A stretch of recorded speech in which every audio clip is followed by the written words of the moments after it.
Hello everyone. അപ്പോൾ നമ്മുടെ ഇന്നത്തെ വ്ളോഗ് എന്ന് പറഞ്ഞു കഴിഞ്ഞാൽ ഒരു സ്പെഷ്യൽ വ്ളോഗാണ് കേട്ടോ. ഒരു ഫംഗ്ഷൻ എന്ന് വേണമെങ്കിൽ പറയാം. അപ്പോൾ രാവിലെ എഴുന്നേറ്റ് ഇത്രയും ഡെഡിക്കേറ്റഡ് ആയിട്ട് രാവിലെ എഴുന്നേറ്റ് പല്ലൊക്കെ തേച്ച് നേരെ നമ്മളിപ്പോൾ പോകുന്നത് ബ്യൂട്ടി പാർലറിലേക്കാണ്.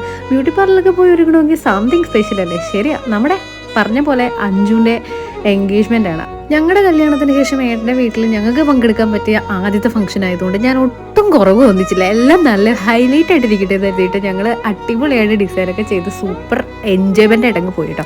ഇതാണ് ഞങ്ങളുടെ അഞ്ജൂസ്. സത്യം പറഞ്ഞാൽ എന്നെ ആദ്യമായി പെണ്ണുകാണാൻ വന്ന ഒരു വ്യക്തിയും കൂടെയാണ് കേട്ടോ രാഹുൽ എൻ്റെ വീട്ടിൽ.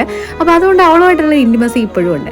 പിന്നെ നമ്മുടെ കസിൻ, ഇതാണ് രാഹുലിൻ്റെ വീട്ടിലെ ചോട്ടാവാല ആൻഡ് ബെഡാവാല എൻ്റെ കസിൻസ്. അപ്പോൾ ഇതിൽ നടുക്ക് നിൽക്കുന്ന നമ്മുടെ കുഞ്ഞിന്ന് പറഞ്ഞാൽ എൻ്റെ കല്യാണത്തിന് ആകെ കൊച്ചായിരുന്നു കേട്ടോ. ശരിക്കും അവൾ 4ാം ക്ലാസ്സിലും മറ്റോ 6ാം ക്ലാസ്സിലും പഠിക്കുമായിരുന്നു. ഇപ്പം മിടുക്കിയായി.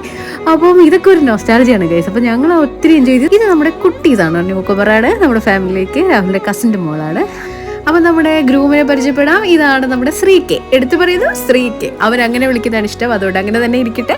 അപ്പം ഞങ്ങൾ ഭയങ്കര ഫ്രണ്ട്ലിയാണ് കേട്ടോ. ഒരു ആദ്യമായിട്ട് വേണമെങ്കിൽ മീറ്റപ്പെങ്കിലും നേരത്തെ സംസാരിച്ചിട്ടുണ്ടായിരുന്നു, പക്ഷേ ഭയങ്കര ഫ്രണ്ട്ലി ആയിരുന്നു. അപ്പോൾ ഞങ്ങൾ മൊത്തത്തിലൊരു യൂണിറ്റി ആയിരുന്നു വേണമെങ്കിൽ പറയാം.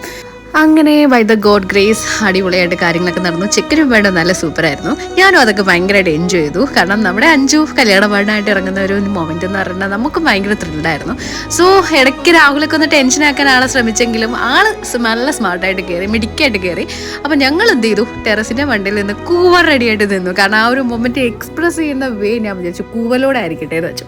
അങ്ങനെ ഞാൻ തന്നെ ലീഡ് ചെയ്തു. അങ്ങനെ അടിപൊളിയായിട്ട് എല്ലാവരും ഇരിക്കെ നമ്മൾ റിംഗ് എക്സ്ചേഞ്ച് സമയത്ത് ഞാൻ സട്ടനായിട്ട് ഈ നടക്ക് എന്ത് ചെയ്തു കൂവി.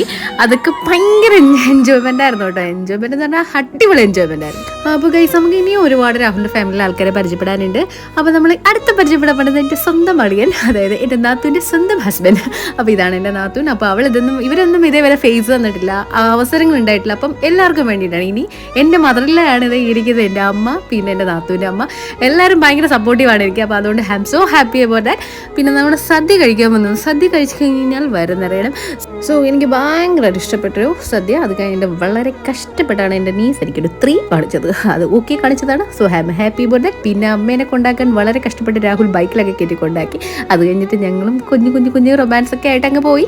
അവസാനം ഇങ്ങനെ ഞങ്ങളുടെ ഡേ അവസാനിക്കുകയാണ്. Bye bye.